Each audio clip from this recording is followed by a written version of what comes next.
younger people looking out in the world with a sense of idealism. And they're saying, we can do much better. Every person out here this evening changed America tonight. Millennials, defined as those aged 22 to 37 in 2018, but perhaps better known by their informal description as those pesky kids ruining everything like the diamond industry, the napkin industry, and the housing market. Because how dare we pursue what we want while drowning in student loan debt and living life one bagged wine at a time. But did you know millennials are set to overtake baby boomers as America's largest living generation next year? And there's one other thing we should be taking over sooner rather than later.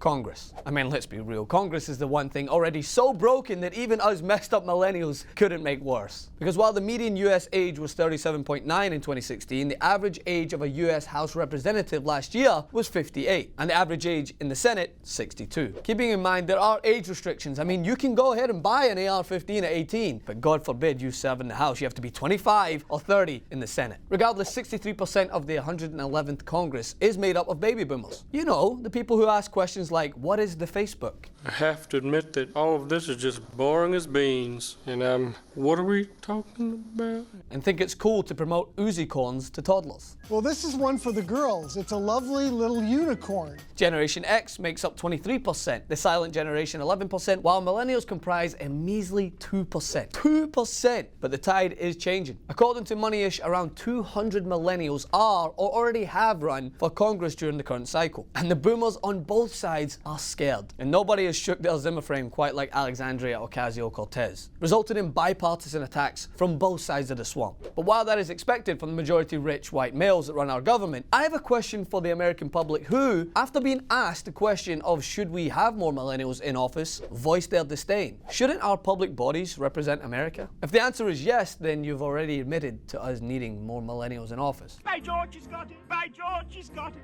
After all, who better to make decisions in this country than those facing some of the most prominent adversities? Like, I don't know, debt, for instance. Oh, but who understands debt more than the rich Republicans running the country, right? No, I mean debt like those faced by 3 out of 4 millennials who reported of being in some form of debt, with a quarter of them more than $30,000 in the hole. 46% said they were in credit card debt, while 36% said they had student loan debt. Shouldn't we have public bodies who understand these issues and work collectively to overcome? Also, millennials are more socially active than any other generation, doubling the rate of volunteering in the country over the past 10 years. A study carried out by Vice last year showed that of the 3,000 millennials they sampled, they performed over 13,000 actions related to causes and social issues they cared about. That's an average of over 1,000 actions a month. This is never more represented than through Ocasio-Cortez's campaign. She outworked her establishment opponent during her campaign, going door to door, listening to the residents in her community, building an immense team of young people around her, all without corporate backing. And after her win, she has continued her efforts in helping